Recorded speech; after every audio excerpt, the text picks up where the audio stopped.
Hello students. In continuation to my previous lecture based on money, today we are here to see more about money in detail about certain other concepts.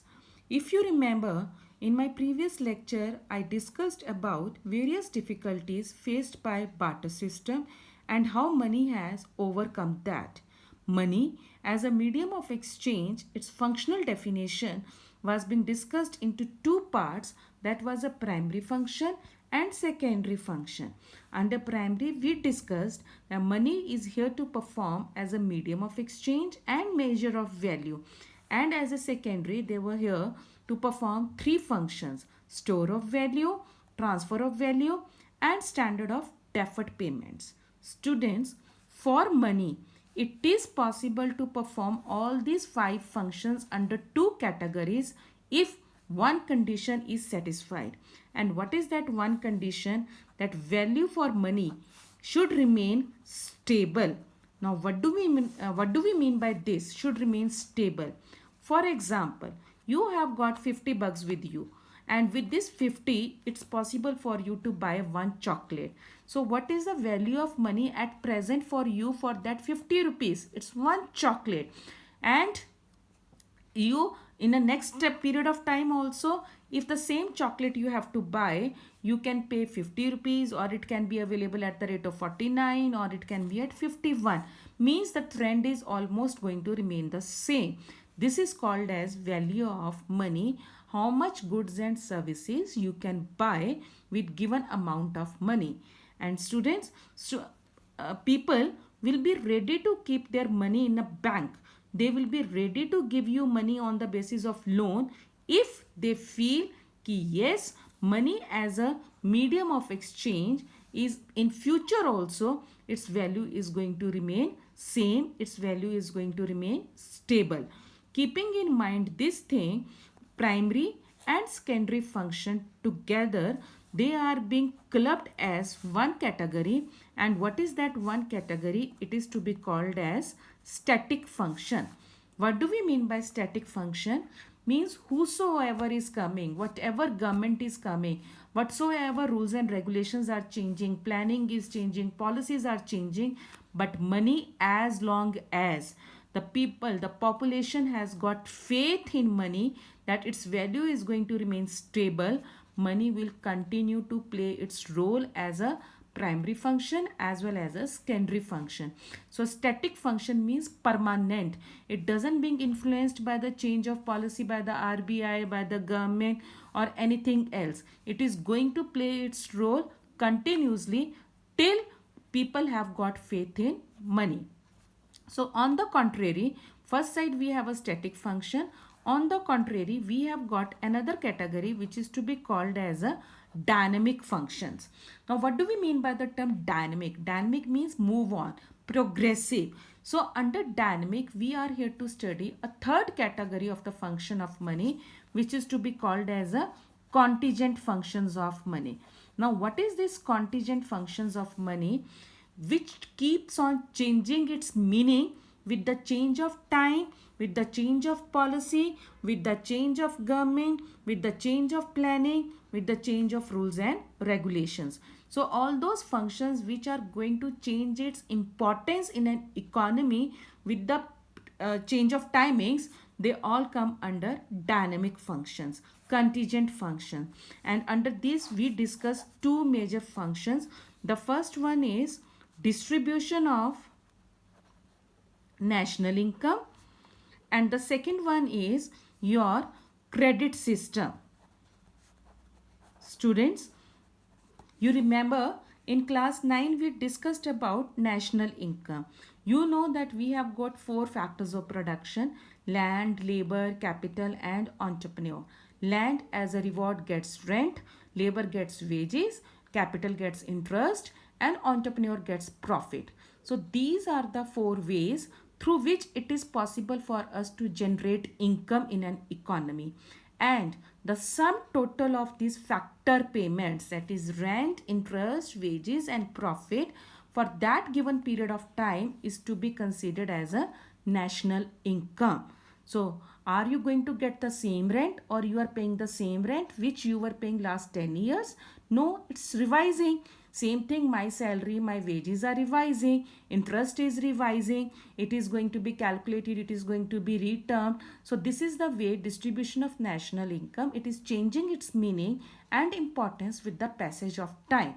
In the same way, credit system means the terms and conditions on which you get loan from the bank, that is also are not going to remain same. You have seen that at the period of lockdown, bank are changing their terms and conditions, they are adapting itself as per the given circumstances. So all these possibilities where we can change the meaning of money, the function of money as per the priority, as per the need, as per the requirement, all those functions come under your dynamic function.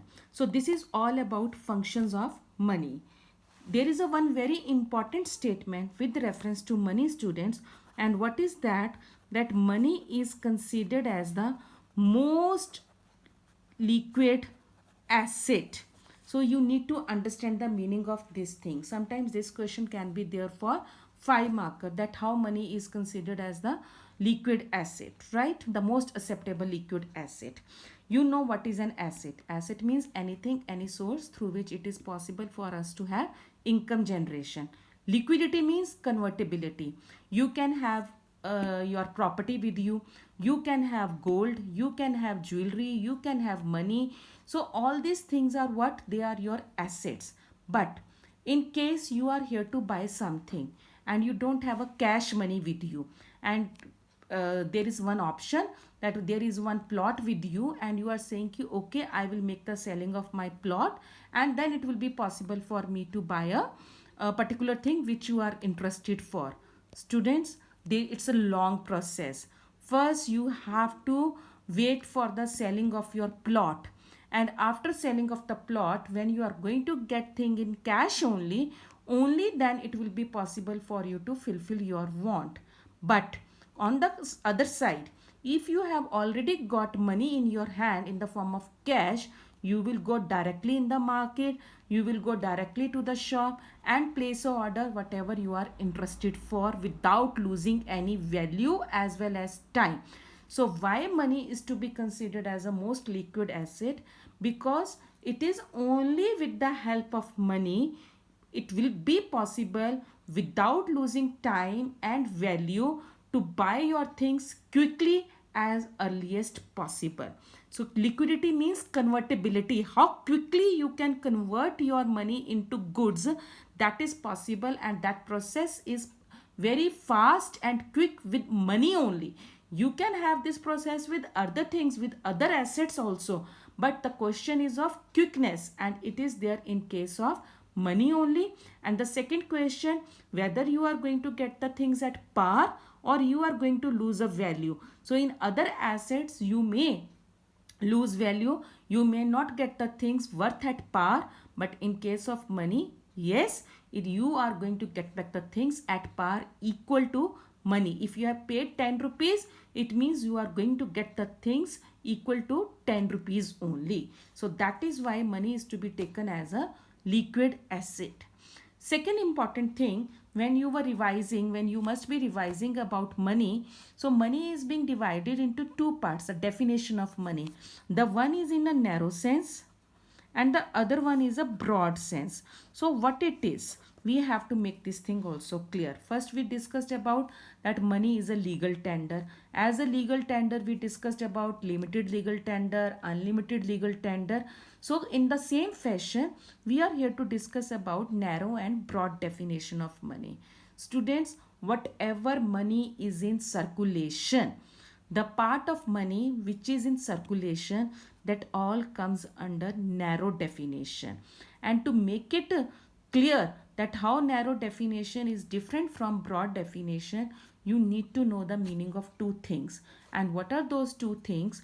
That is your time deposit and demand deposit. We will cover this term in detail in banking. But today I am here to give you a hint that you know that it is a psychological factor. We all are here to save. Even you people, you students are also here to save at home in your piggy bank. Your parents are also here to save. So this saving is to be done, is to be accepted by a commercial bank. Commercial bank where your parents approach, where your parents go and tackle their financial, get the solution of their financial problems there. Okay, students, your parents or you are here to keep your deposits, your savings in a bank in two forms. That is in the form of a demand deposit or in the form of a term deposit or a time deposit. Demand deposit means those deposits which it is possible for you to get withdrawn as per your demand. Like saving, आपने you have kept the money with the bank and you are in a need of that, so you can get it withdrawn. Whenever you are in need of money, it will be possible for you to withdraw money. Whereas in case of time deposit or term deposit, like fixed deposit, you must have heard that your parents have done FD. So that is based upon certain terms and conditions. It will be possible for you to get back your money only after the expiry of time. So just to mention this thing, that what is a time deposit and demand deposit. In case of demand deposit, money can be withdrawn as per your demand, whereas in case of term deposit or time deposit, only after the expiry of time. So in case of narrow definition, students, with the money supply, we include only demand deposit. Narrow definition includes demand deposit, whereas in case of broad definition, we include term deposit also. So this is the way narrow and broad definition are different from each other. The rest is same, how much money is in circulation, but the question is this of demand and term deposit. I hope it is clear to you. With this, students, we have completed money. I will give you a list of questions to be done. So please complete your work and take care.